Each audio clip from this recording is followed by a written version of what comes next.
semaine, dans Carnet de santé, nous examinons le cancer de la prostate et comment cette pathologie affecte particulièrement les hommes africains. Une organisation offre le dépistage gratuit de ce cancer afin d'en réduire l'incidence au Nigeria. Enfin, en RDC, l'UNFPA a recours à l'aide des leaders traditionnels et religieux pour lutter contre la violence basée sur le genre. C'est dans cette édition de Carnet de santé.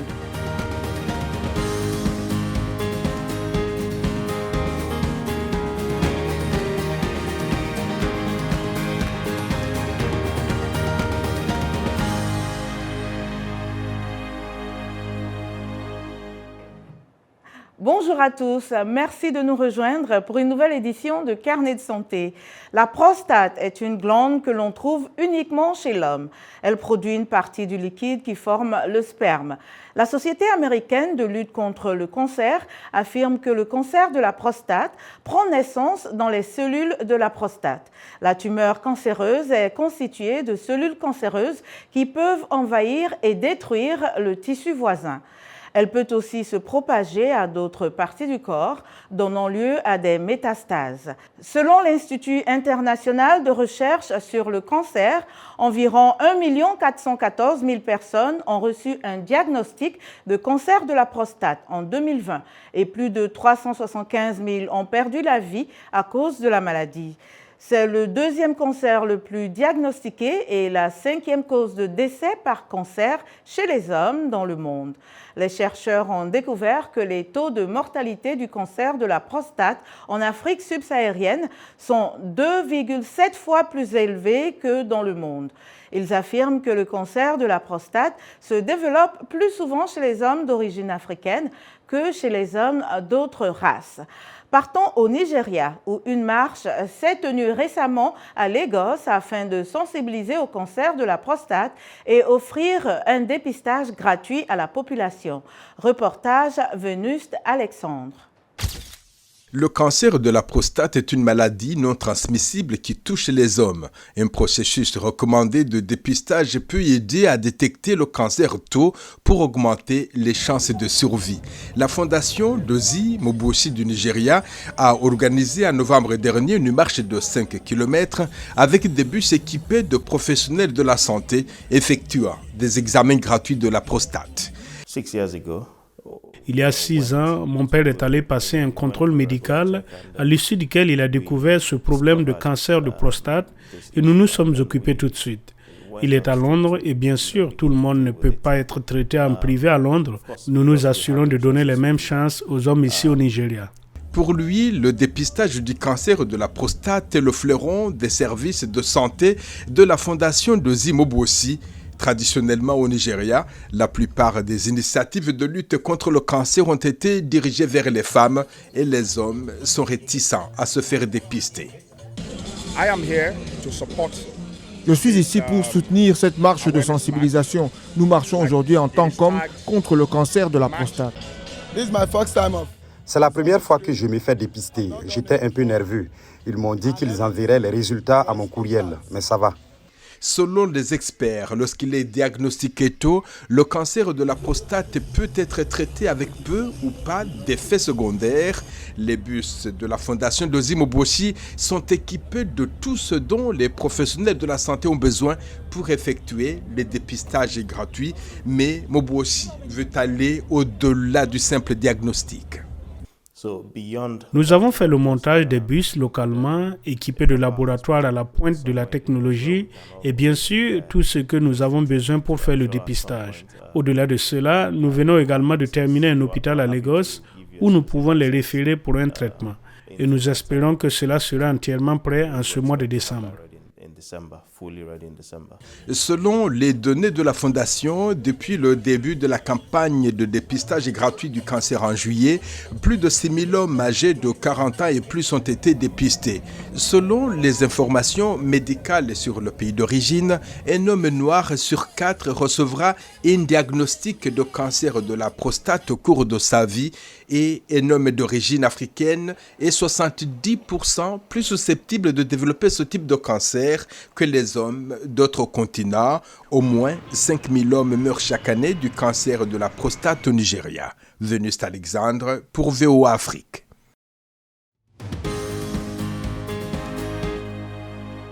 Nous avons demandé à certaines personnes ce qu'elles pensaient du cancer de la prostate et quand passer un test de dépistage. Voici quelques réactions de Lagos au Nigeria et Kigali, Rwanda. J'ai peur en effet du cancer de la prostate parce que je suis prédisposé à développer le cancer de la prostate à partir de 53 ans. Cependant, étant donné notre économie en Afrique, la priorité est toujours l'entretien, la nourriture et autres. Donc, le dépistage des maladies peut être une question secondaire, pour vous dire la vérité. C'est parce que c'est cher. Donc, ce dépistage du cancer de la prostate entre en concurrence avec notre coût de la vie. J'ai entendu parler du cancer de la prostate. Bien qu'il touche normalement les personnes plus âgées d'environ 50 ans, mais aussi celles de ma tranche d'âge. Oui, ça me fait peur parce qu'à un certain stade de la maladie, on ne pourra plus avoir d'enfants. Depuis que nous avons lancé ce service, nous avons eu plusieurs personnes qui ont été diagnostiquées à un stade précoce. Et vous voyez, cela permet de sauver des vies, car la détection précoce est essentielle au stade où la maladie peut être traitée et où elle peut mener une vie saine et productive. Jusqu'à l'âge de 50 ans, je n'avais jamais fait de dépistage de quelque chose de cancéreux. C'est donc l'occasion pour moi de me faire tester et je pense que je me sens bien et que l'ensemble de l'exercice me convient. J'aime le fait de pouvoir vérifier certaines choses dans mon système. Le docteur Marc Agenimana est directeur par intérim de l'unité des maladies cancéreuses au centre biomédical du Rwanda. Il discute des défis et des opportunités dans la lutte contre le cancer de la prostate. Le cancer de la prostate est plus fréquent chez les hommes de plus de 50 ans. Ce sont les personnes qui ont été identifiées comme étant les plus exposées au risque de cancer de la prostate chaque année. Quand on regarde qui est le plus à risque, on voit qu'un Africain comparé à un Américain ou un Européen, l'Africain est susceptible d'avoir un risque plus élevé en général. Mais il y a aussi les personnes qui travaillent dans certaines industries, en particulier les industries chimiques, où l'on utilise des pesticides et autres substances qui présentent un risque plus élevé de cancer de la prostate. Tout d'abord, il y a un retard dans la consultation. Les gens arrivent tard, de sorte que la capacité de diagnostic est limitée, de même que la capacité de traitement. La plupart des gens ayant un cancer de la prostate ne le savent pas. La plupart du temps, les personnes que nous recevons ici dans nos hôpitaux tertiaires arrivent avec la maladie au stade très avancé et lorsqu'il n'est plus possible de les traiter. En ce qui concerne le traitement, nos moyens sont limités. Au Rwanda, nous avons peu d'urologues spécialisés dans la chirurgie de la prostate et il faut être spécialisé. Nous en avons très peu et nous recevons un nombre élevé de patients par rapport à la capacité de ressources humaines disponibles. De plus, certaines personnes souffrent de complications après l'opération. Au Rwanda, la cryothérapie permettait de traiter la plupart des cas, mais compte tenu de la lourde charge de travail des patients, certaines personnes ne sont pas à mesure d'obtenir un traitement en temps voulu. Et ce que nous faisons, le gouvernement du Rwanda a instruit le ministre de la Santé de relever ces défis.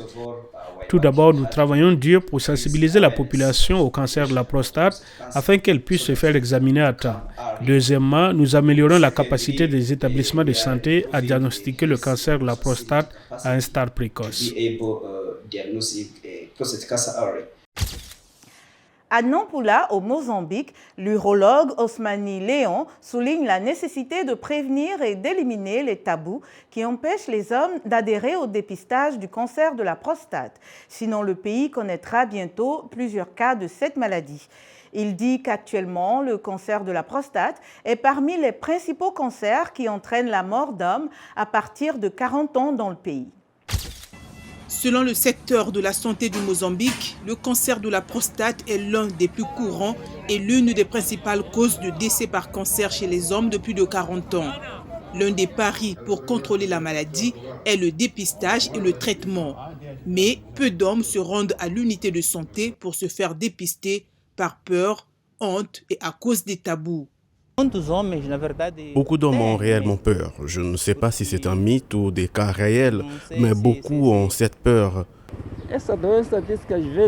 On dit que cette maladie attaque les personnes d'âge avancé, par exemple à partir de 45 ans. Ces personnes sont toujours touchées. Mais dans mon cas, je ne suis jamais allé au centre de santé pour faire une analyse. Jamais. Lorsque la maladie n'est pas abordée, il n'est pas possible de joindre une unité de soins de santé. Ce n'est que lorsque la maladie se manifeste que vous vous rendez dans un centre de santé. Le mois dernier, plusieurs campagnes de mobilisation ont été menées pour la participation aux examens de dépistage. Et ici, à Nampula, lors d'un tel événement, seuls 300 hommes sont venus à l'hôpital, parmi lesquels 5 ont été diagnostiqués, explique l'urologue Osmani Léon, affecté à l'hôpital central de Nampula. Il y a des tabous chez les hommes qui disent « je suis un homme, je ne peux pas faire l'examen rectal ». Et puis il attrape une maladie, un cancer de la prostate et dit « docteur, je veux vivre, j'ai besoin de vivre, je veux voir mon fils, ma famille ».